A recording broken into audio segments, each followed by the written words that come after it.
Alhamdulillah wassalatu wassalamu ala Rasulillah wa ala alihi wa sahbihi wa mawalah. Allahumma anfa'na bima 'allamtana wa 'allimna ma yanfa'una. Allahumma zidna ilma warzuqna fahma wa atina hikmah. Allahumma barik lana fi majlisina hadha birahmatika ya arhamar rahimin. Walhamdulillahi rabbil alamin. Taqabbalallahu minna wa minkum fataqabbal ya karim. Ibu-ibu, para ustazah, para ummahat, para akhwat, rahimakumullah. Alhamdulillah pada kesempatan hari ini kita bisa saling bersilaturahim di majelis pertemuan ini. Mudah-mudahan majelis pertemuan ini diberkahi oleh Allah Subhanahu wa taala. Sebelum kita mulai majelis pertemuan di mana masing-masing rombongan nanti pimpinannya memperkenalkan diri, memperkenalkan rombongannya dan menyampaikan hajatnya. Mudah-mudahan insya Allah dengan berkah silaturahim ini menjadi penyebab turunnya rahmat dan barakah. Amin ya rabbal alamin. Nah, sebagaimana biasa sebelum majelis pertemuan kita buka untuk masing-masing tamu menyampaikan apa yang mau disampaikan. Terlebih dahulu kita baca kitab Riyadhus Shalihin. Kitab Riyadhus Shalihin karangan Al-Imam An-Nawawi radhiyallahu anhu. Imam Nawawi ini dilahirkan tahun 631 Hijriyah dan wafat tahun 676 Hijriyah. Artinya kalau 676 Hijriah sampai sekarang ini sudah hampir 800 tahun, Bu.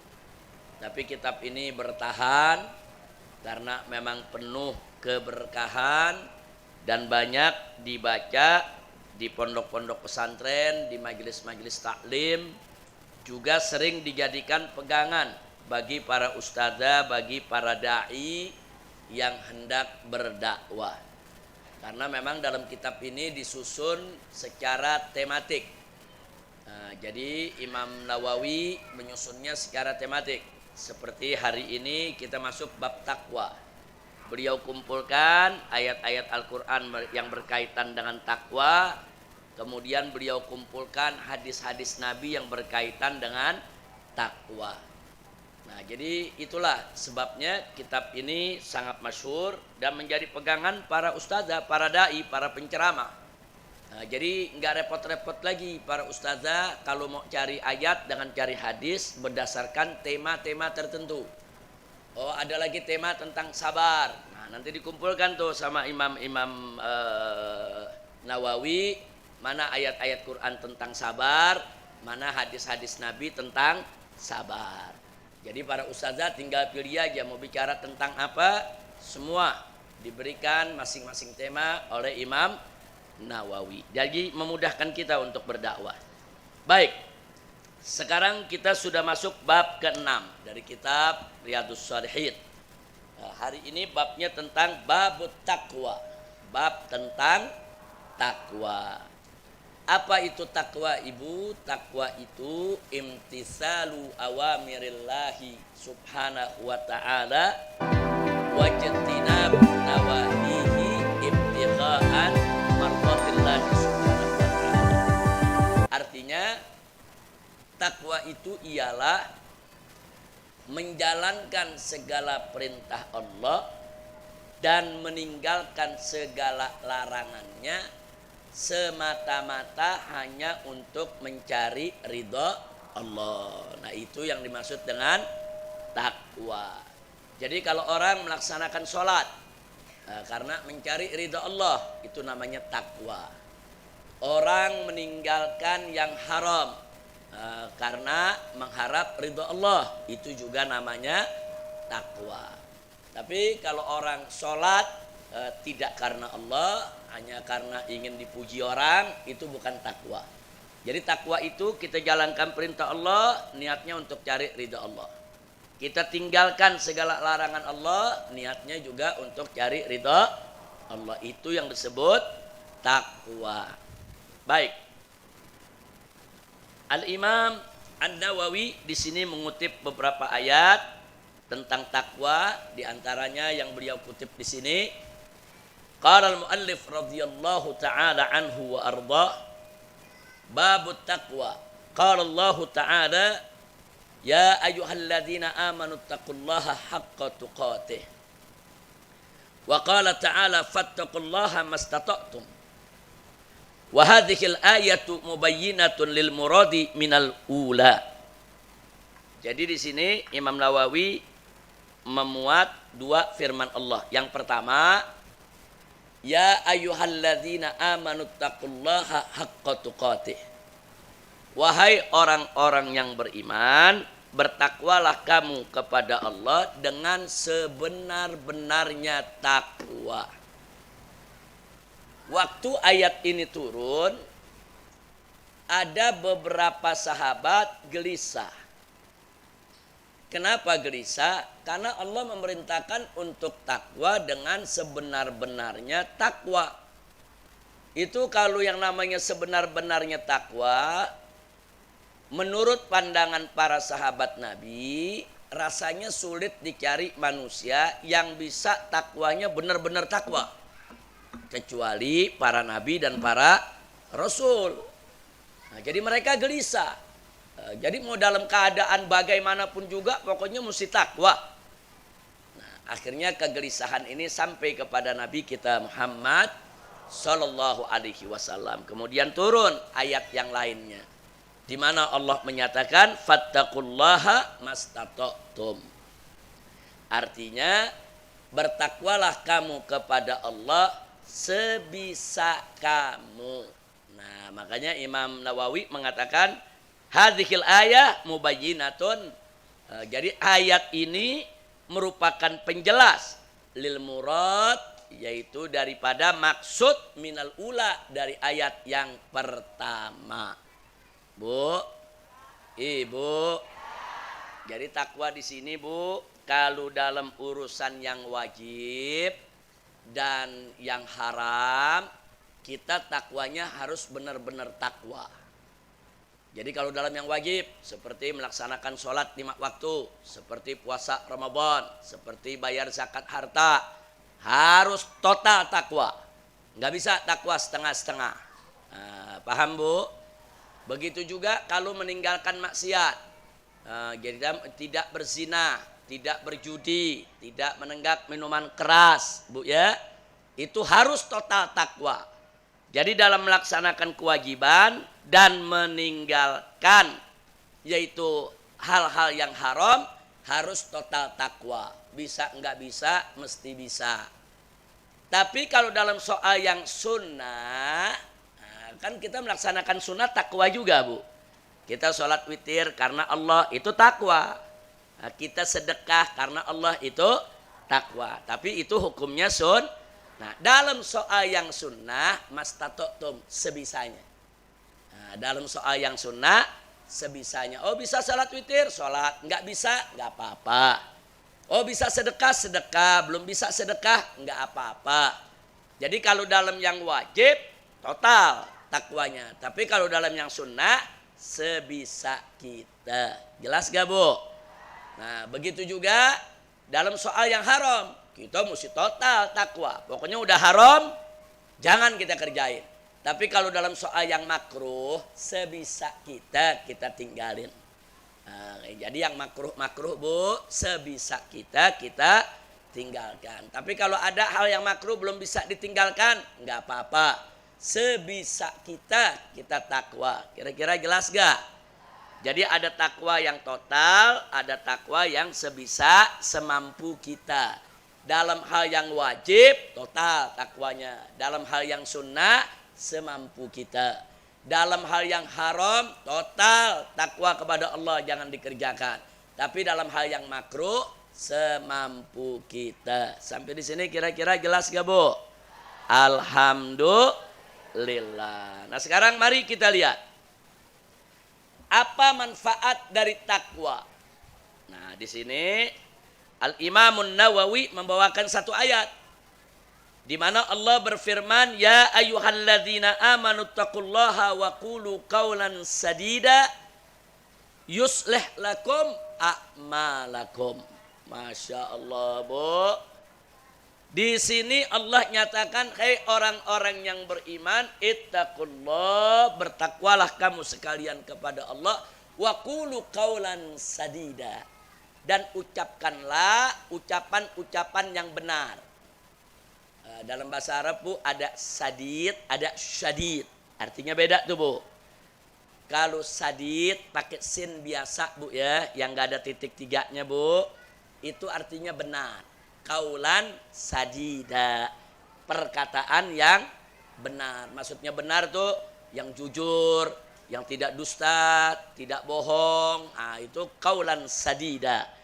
Tapi kalau pakai shin, Bu, yang ada titik tiganya, Bu, syadid, itu artinya keras. Nah, jadi jangan salah menerjemahkan, Bu, ya.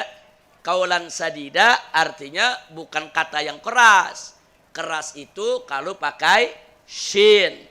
Kalau pakai sin itu artinya perkataan yang benar. Sadid artinya benar. Syadid artinya keras. Kira-kira jelas gak, Bu? Nah, barusan nih, nah Allah perintahkan waqulu qawlan sadida. Ucapkanlah oleh kamu sekalian kata-kata yang benar.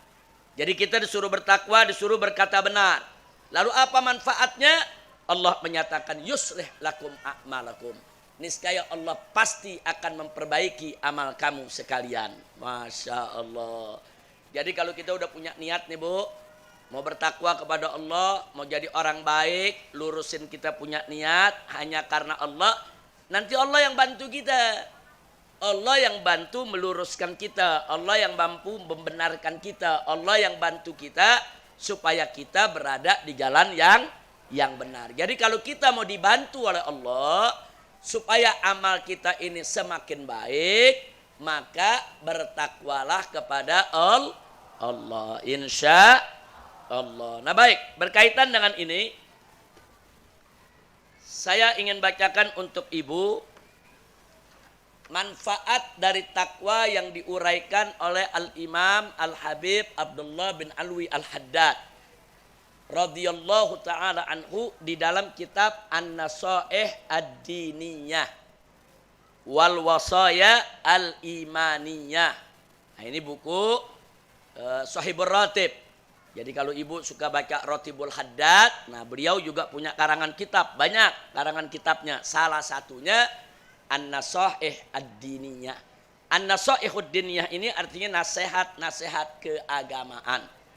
Wal wasayal imaniyah, dan wasiat-wasiat keimanan. Nah, mari kita lihat. Ada yang menarik, Ibu, di sini. Saya mau sampaikan. Nah, kalau ada Ibu yang mau catat silakan. Yang mau diingat juga bagus. Perhatikan baik-baik, Ibu.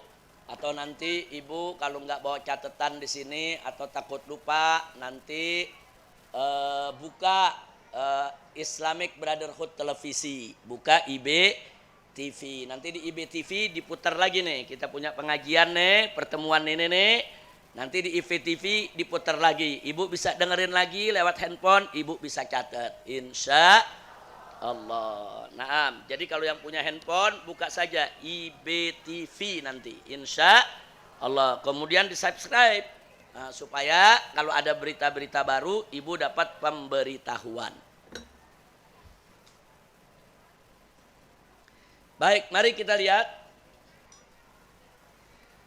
Setidaknya ada 12 manfaat takwa atau faidah takwa yang diuraikan dan dipaparkan oleh Al-Imam Al-Habib Abdullah bin Alwi Al-Haddad radhiyallahu ta'ala anhu wa arda.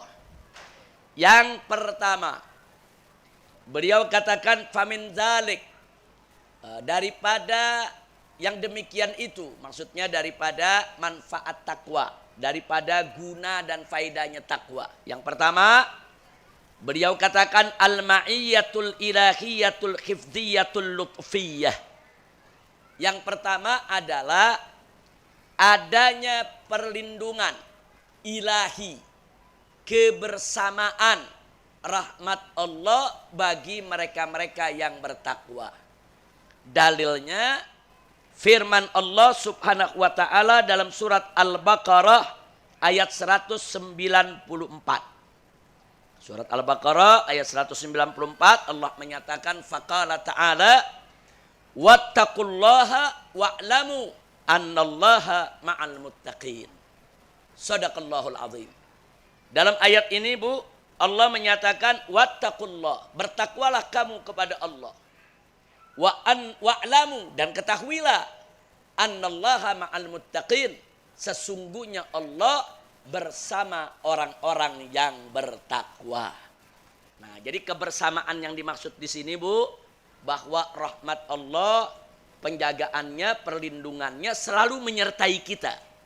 Nah, jadi Allah tidak akan pernah meninggalkan orang-orang yang bertakwa. Itu disebut al-ma'iyyatul ilahiyah. Jadi kebersamaan ilahi sekaligus juga merupakan al-hifdziyatil lutfiyah. Nah, merupakan perlindungan dari kelembutan Allah Subhanahu wa ta'ala. Nah, jadi ini yang pertama. Jadi apa manfaat takwa yang pertama? Orang bertakwa mendapatkan perlindungan ilahi setiap saat, kapan saja dan di mana saja dia berada. Alhamdulillah. Yang kedua kata Imam Al-Haddad wa min dzalik. Nah, ini yang kedua sekarang Bu. Al-ilmul laduni. Ilmu ladun. Apa sih itu ilmu ladun Bu? Ilmu ladun adalah ilmu yang langsung diberikan oleh Allah. Ilmu yang langsung diberikan oleh Allah. Para aulia, para solihin itu biasanya dapat ilmu ladun. Ya, contoh ilmu ladun kalau dalam kehidupan biasa Bu ya. Kalau cerita para wali mungkin terlalu tinggi Bu ya. Kadang-kadang ada satu ilmu, satu orang belajarnya 6 tahun baru paham. Tapi ada orang soleh, baik, belajar itu 1 bulan udah paham. Nah, itu namanya berkah umur. Itu namanya dia diberikan oleh Allah otak yang encer, yang gampang, orang lain susah paham, dia mudah paham. Itu termasuk ilmu ladun juga. Nah, jadi kadang-kadang ada orang belajar dapat dari gurunya sedikit. Tapi begitu di rumah dia renungkan, dia dapat banyak. Nah, kadang-kadang yang dia dapat lebih dari yang gurunya ajarkan. Nah, itu namanya ilmu ladun. Atau ilmu-ilmu yang datang begitu saja, yang dia bisa tahu, orang lain nggak tahu. Nah, contohnya seperti apa? Seperti Nabi Khidir umpamanya. Waktu ketemu Nabi Musa. Nabi Khidir itu punya ilmu yang Nabi Musa nggak punya. Nabi Khidir bisa mengetahui yang Nabi Musa tidak tahu. Itu juga termasuk ilmu ladun. Intinya ilmu ladun itu adalah ilmu anugerah dari Allah. Siapa aja bisa dapat asal dia bertakwa. Makanya di sini Allah nyatakan, yaitu di dalam Al-Qur'anul Karim surat Al-Baqarah ayat 282. Apa kata Allah? Faqala ta'ala wattaqullaha wa yu'allimukumullah. Artinya bertakwalah kamu kepada Allah, niscaya Allah pasti akan mengajarkan kamu. Atau Allah akan memberikan kamu ilmu. Nah, ini yang dimaksud ilmu di sini adalah ilmu ladun. Ilmu yang langsung dapat sebagai anugerah dari Allah. Jadi orang-orang yang bertakwa nggak usah khawatir. Nggak bakal ditutup pintu ilmu sama Allah.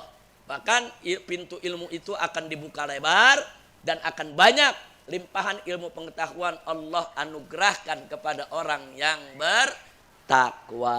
Alhamdulillah. Yang ketiga, wa min dzalik al-furqan 'indal ishtibahi wa wuqu'il iskal. Artinya orang yang bertakwa itu diberikan oleh Allah kemampuan al-furqan.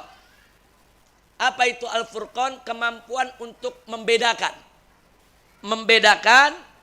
antara yang baik dan yang buruk, membedakan atau Allah berikan penjelasan tentang hal-hal yang muskil, hal-hal yang sulit.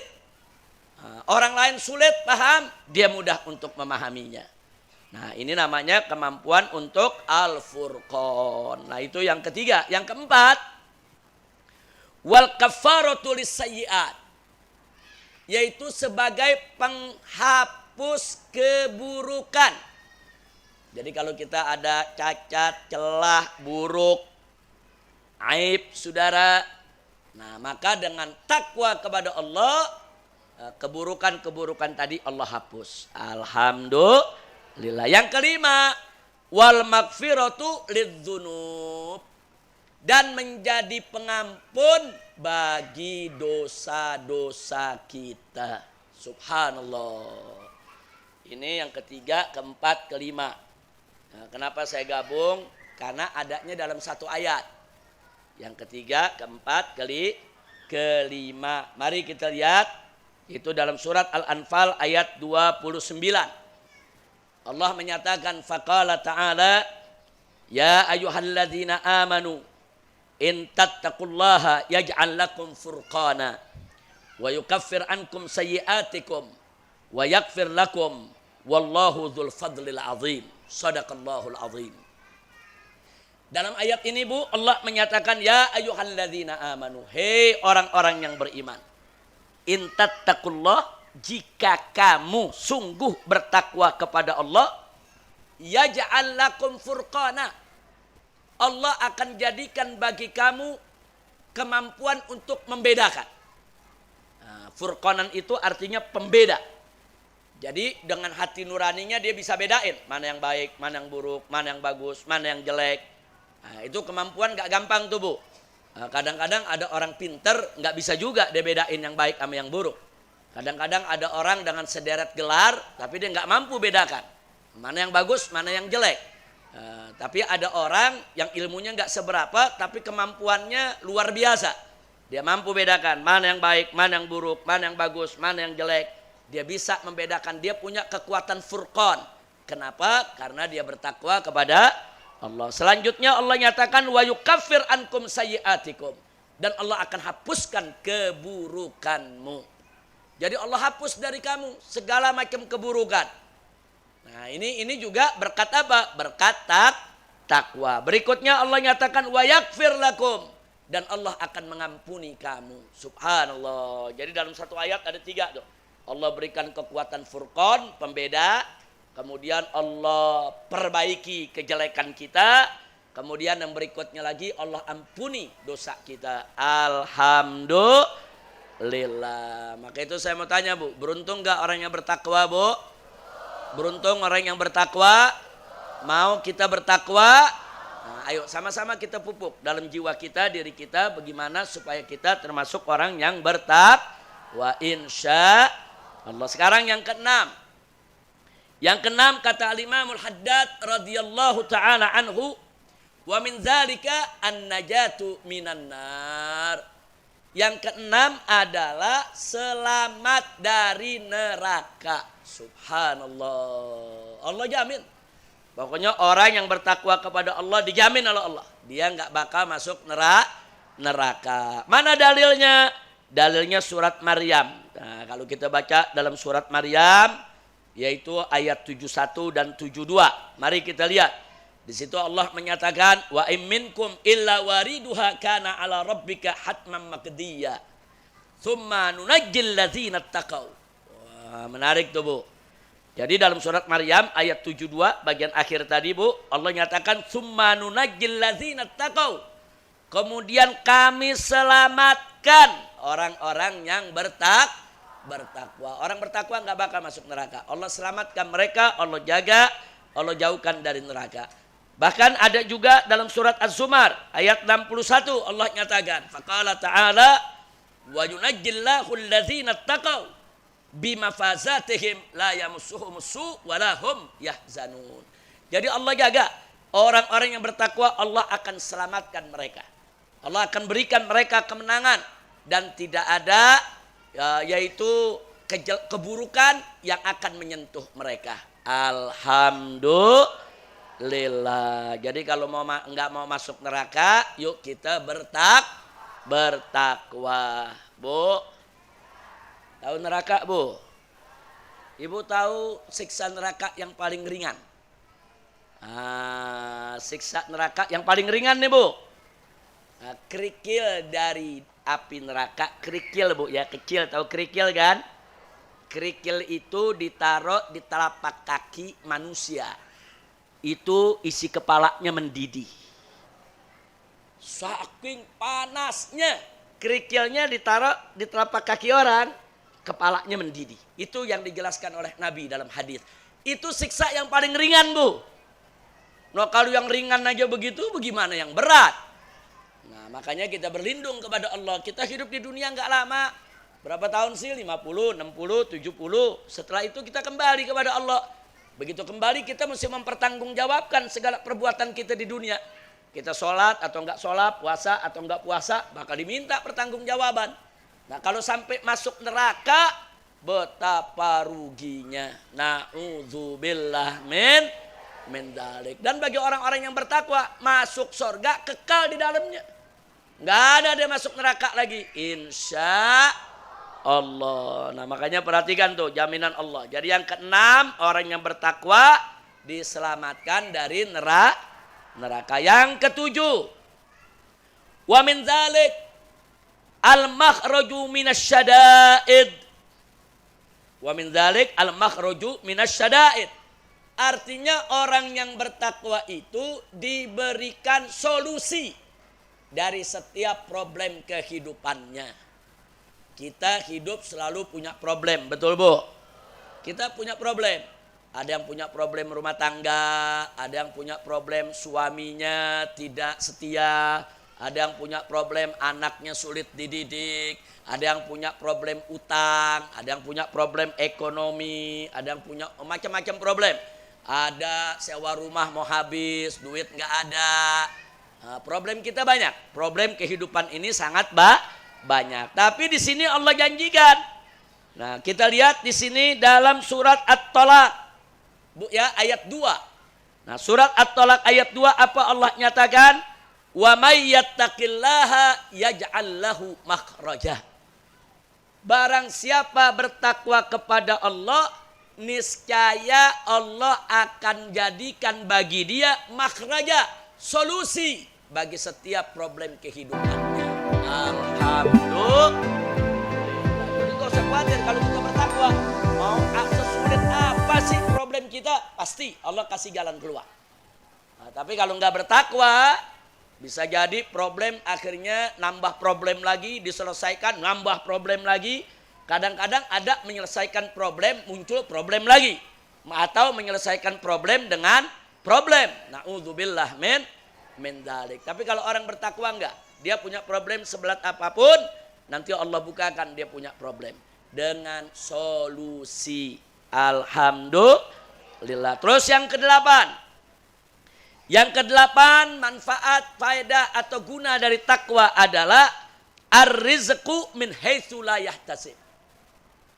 Datangnya rezeki dengan cara tidak diduga. Subhanallah, Bu. Bu, mau dapat rezeki nomplok. Nah, rezeki yang enggak diduga-duga. Allah yang nyatakan. Di sini Allah nyatakan dalam ayat yang kita baca tadi itu surat At-Talaq ayat 2, ada lanjutannya di ayat 3. Allah menyatakan faqala ta'ala wa may yattaqillaha yaj'al lahu makhraja wa yarzuquhu min haitsu la yahtasib. Jadi Allah nyatakan barang siapa yang bertakwa kepada Allah, Allah jadikan buat dia solusi bagi segala problemnya. Dan wa yarzuquhu min haitsu la yahtasib. Dan Allah berikan dia rizki dengan cara yang tidak diduga-duga. Alhamdulillah. Makanya orang-orang bertakwa Allah mudahkan pintu rezekinya, Allah buka. Gak problem, Allah kasih solusi. Rezekinya dari arah yang tidak diduga. Alhamdulillah. Yang keberapa sekarang? 9. Yang ke-9 sebagaimana Allah firmankan masih dalam surat At-Talaq yang tadi. Turut-turut tuh ayat 2, ayat 3, ayat 4. Sekarang ayat 4-nya. di mana Allah nyatakan faqala ta'ala wa may yattaqillaha yaj'al lahu min amrihi yusra. Artinya barang siapa yang bertakwa kepada Allah, maka Allah akan jadikan bagi dia dalam tiap urusannya yusra, kemudahan. Jadi serba mudah Allah kasih. Semua yang sulit-sulit Allah mudahkan. Yang susah-susah Allah gampangkan. Kalau dia bertakwa. Selanjutnya dalam surat Maryam ayat 63. Nah, jadi mari kita lihat. Jadi barusan tuh Bu, yang kemudahan itu faidah yang nomor 9. Sekarang yang nomor 10. Allah berfirman dalam surat Maryam ayat 63. Apa kata Allah? Wa may yattaqillaha yukaffir anhu sayyi'atihi wa yu'zim lahu ajra. Masya Allah. Dalam ayat ini Allah nyatakan barang siapa bertakwa kepada Allah, Allah hapus kejelekannya dan wa yu'zim lahu ajra, dan Allah besarkan baginya ganjarannya. Jadi ganjaran yang kita dapat dari segala kebaikan yang kita lakukan, Allah besarkan ganjarannya. Artinya pahalanya dapat berlipat ganda. Syaratnya apa Bu? Bertakwa, insya Allah. Sudah berapa semua? 10. Tadi saya bilang ada berapa? 12. Sekarang yang ke-11. Kata Imam Al-Habib Abdullah bin Alwi Al-Haddad, qal wa min zalik al-wa'du bil jannah. Dan daripada manfaat, faidah, guna daripada takwa itu adalah al-wa'du bil jannah. Apa itu al-wa'du bil jannah? Dijanjikan masuk surga. Wah, di dalam Al-Quran kita bisa lihat, saudara, seperti firman Allah dalam surat Maryam ayat dalam surat, maaf, tadi surat At-Tolak Bu ya. Tadi itu yang dari 7, 8, 9, 10 itu semua ada di dalam surat At-Tolak ayat 2, 3, 4 dan 5. Nah, sekarang baru kita surat Maryam ayat 63. Apa Allah nyatakan? Faqala ta'ala tilkal jannatul lati nuritsu min ibadina man kana taqiyya. Jadi itulah sorga yang Allah wariskan kepada, kata Allah, kami wariskan sorga ini kepada hamba-hamba kami. Hamba yang mana? Man kana taqiyya, hamba yang bertakwa. Kemudian di ayat lainnya surat Muhammad ayat 15 Allah nyatakan faqala ta'ala mathalul jannatil lati wa'idal muttaqun, perumpamaan sorga yang dijanjikan untuk orang-orang yang bertakwa. Kemudian di ayat lain Allah berfirman wa usrifatil jannatu lil muttaqin, bahwa sorga itu disiapkan oleh Allah untuk orang yang bertakwa. Itu firman Allah dalam surat Asy-Syu'ara ayat 90. Nah, kemudian dalam surat Al-Qalam ayat 34 Allah nyatakan inna lil muttaqina inda rabbihim jannatin na'im. Jadi sesungguhnya buat orang-orang bertakwa di sisi Tuhan mereka adalah jannatun na'im. Nah, kemudian yang berikutnya lagi yaitu di firman Allah dalam surat Al-Qamar ayat 54 sampai 55 Allah menyatakan innal muttaqina fi jannatin wa nahrin. Jadi sesungguhnya orang-orang yang bertakwa itu nanti ada di dalam surga. Nah, jadi kita bisa lihat di sini, inilah yang disebutkan oleh Imam Abdullah bin Alwi Al-Haddad daripada faidah-faidah takwa. Yang terakhir, yang ke-12. Jadi yang ke-11 tadi udah Bu ya, yaitu janji masuk surga. Nah, yang ke-12 apa dikatakan oleh Imam Al-Haddad? Wa min zalik al-karamatu fid dunya wal akhirah. Jadi yang ke-12 faedah guna manfaat takwa adalah al-karamatu, kemuliaan, fid dunya wal akhirah, di dunia maupun di akhirat, kemuliaan di sisi Allah. Nah, mana dalilnya? Dalilnya firman Allah dalam surat Hujurat ayat 13. Tegas Allah menyatakan faqala ta'ala inna akramakum indallahi atqakum. Sesungguhnya orang yang paling mulia daripada kamu di sisi Allah adalah orang yang paling takwa. Berarti takwa itu manfaatnya agar kita mulia di sisi Allah, baik di dunia maupun di akhirat. Alhamdulillah. Udah lengkap 12 kita sampaikan, Bu ya. Jadi manfaat takwa tuh sangat besar, sangat banyak, sangat bagus. Jangan sampai kita tidak mendapat bagian daripada manfaat-manfaat yang sudah kita paparkan tadi. Maka saya ajak di sini, yuk mari kita bertakwa kepada Allah. Mudah-mudahan ibu-ibu semua di sini bertakwa. Amin. Ya Rabbal Alamin. Bu, Ibu, saya mau tanya, ngaji begini bagus gak? Ibu-ibu pengajian bagus gak? Tapi ada yang jengkel lihat pengajian. Bu, Ibu, saya mau tanya nih, ngaji bagus gak? Manfaat gak? Semangat gak? Tapi ada yang heran lihat ibu ngaji. Ada yang jengkel, heran. Udah gitu difitnah lagi. Ibu-ibu yang ngaji katanya gak ngurus anak. Yeay. Saya mau tanya sama ibu-ibu pengajian, ngurus anak gak? Ada yang anaknya dibawa ngaji. Betul?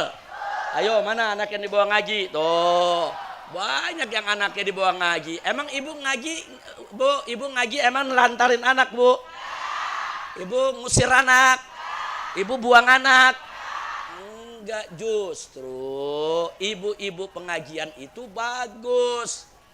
Satu, dia datang ke pengajian semuanya pakaiannya rapi, ditutup auratnya. Betul? Ayo saya tanya, bagus gak? Bagus gak? Yang kedua, dia masuk pengajian, dia dapat berkah. Betul?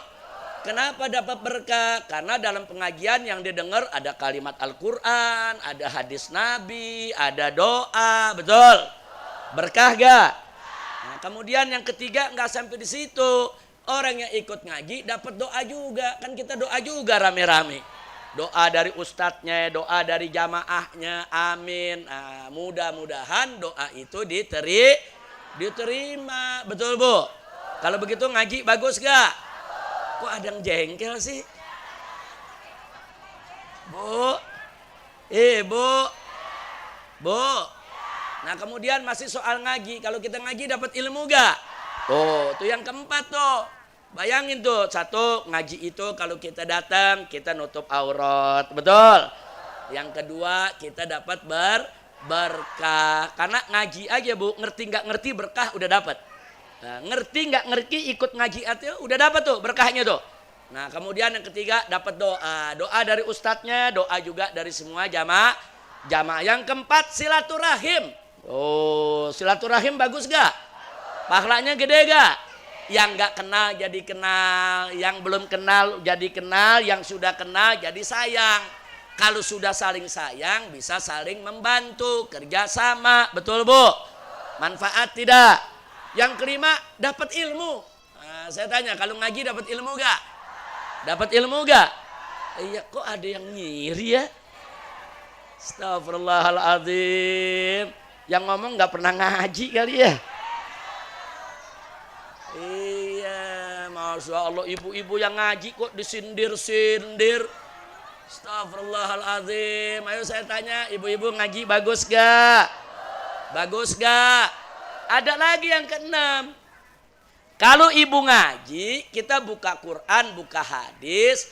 Di antara yang diajarkan kan akhlak. Betul? Nah, di antara akhlak apa? Bagaimana ibu melayani suami, bagaimana ibu mendidik anak. Justru dengan ngaji jadi tahu kewajiban orang tua kepada anak. Betul? Betul? Masa dibilang ibu-ibu ngaji menelantarkan anak? Iye. Innalillahi wa inna ilaihi raji'un. Enak aja. Masya Allah, Bu. Bu, ibu mau dibilang lantarin anak gara-gara ngaji? Oh, jangan sembarangan. Kira-kira jelas gak? Nah, lewat ngaji ibu diajarin, oh hak istri begitu, Oh hak suami begitu. Oh hak anak begitu. Oh bentak anak nggak boleh. Oh gebukin anak di mukanya nggak boleh. Oh ada cara mukul anak tuh ada caranya. Diajarin lewat pengajian. Betul Bu? Emang ada ustadz-ustadz yang ngajarin ibu kalau pulang cekek anaknya? Ada Bu? Ada ustadz-ustadz yang ngajarin ibu kalau ngaji udah tinggal aja biar aja tuh anak kelaparan? Ada? Enggak ada, malah ditegur ustadznya kalau ada yang begitu. Betul? Kalau ada ibu-ibu yang nyepelein anak, lantaran anak ditegur ustadz. Ibu jangan suka ninggalin anak. Ibu jangan suka membiarkan anak. Ibu kalau anak sakit buru-buru bawa ke dokter, obatin dia. Itu manfaat pengajian. Nah gara-gara nggak ngaji ada ibu yang bakar anak di atas kompor. Ayo ada gak? Gara-gara apa? Nggak ngaji. Kesel melaki anak dibanting. Maksudnya kesel melaki jangan anak dibanting. Waduh, galak banget ibu yang di belakang. Kesel melaki dia bilang bapak aja dibanting. Ini yang ngomong begini nih ibu nih ahli taekwondo nih. Ya, jadi kalau ngaji kita diajarin nggak boleh kita seksa anak, betul, betul. Jadi ada yang bunuh anak, ada yang ngeracunin anak, ada istri yang bunuh suami, ada macam-macam itu karena enggak ngaji. Kalau ngaji enggak rapi, betul, betul. Iya, nah sekarang banyak perempuan pada buka aurat di jalan-jalan Bu. Dia pakaiannya bahannya kayak kekurangan bahan. Nah coba lihat gara-gara apa? Enggak ngaji. Justru kalau ngaji lihat ibu-ibu pakai jilbab, pakai long dress, pakai baju rapi, tidak pamer aurat. Alhamdulillah. Makanya maksud saya kalau udah nggak suka ngaji, jangan ngejelekin pengajian. Betul. Kita doain mudah-mudahan dia dapat taufik hidayah. Nah, mudah-mudahan di akhir umurnya mau lah ngaji. Mudah-mudahan dia pakai jilbab. Mudah-mudahan tobat. Nah, mudah-mudahan jadi perempuan yang baik, yang nggak sombong, yang nggak angkuh. Amin ya rabbal alamin. Udah jelas Bu ya? Bu jelas Bu? Jadi ngaji bagus gak? Nah jadi ibu-ibu kalau ada yang nyindir begitu Bu, ngajinya lebih kencang lagi Bu. Lebih banyak lagi ajak ibu-ibu di luar untuk ngaji, betul? Yang mesti dijengkeli, yang mesti kita sesalkan, yang mesti kita prihatin, bukan ibu yang ngaji, bukan, tapi perempuan-perempuan satu yang tidak ngaji, kemudian mereka terbuai dalam kehidupan hedonis. Maksudnya kehidupan hedonis Bu, hidupnya hura-hura. Maunya dandan ke sana kemari, glamor Bu, pamer-pamer harta. Ada gak yang begitu? Yang begitu yang kita prihatin. Udah gitu mereka bikin perkumpulan-perkumpulan dengan alasan sosialita. Nah akhirnya kumpul-kumpul, ngerumpi, gak jelas. Orang gak ngaji, gak sampai di situ. Akhirnya ada juga kumpulan-kumpulan begitu yang akhirnya apa? Saling tuker pinjam suami.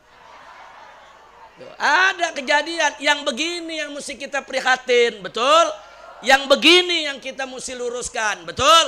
Bukan ibu-ibu yang ngaji, yang buka-buka aurat tuh di jalanan, itu kita mesti prihatin. Kita kesian, kita mesti tarik mereka ke pengajian. Mestinya yang begitu didorong buat ngaji. Yang ngaji mau dibubarin, kacau ini dunia.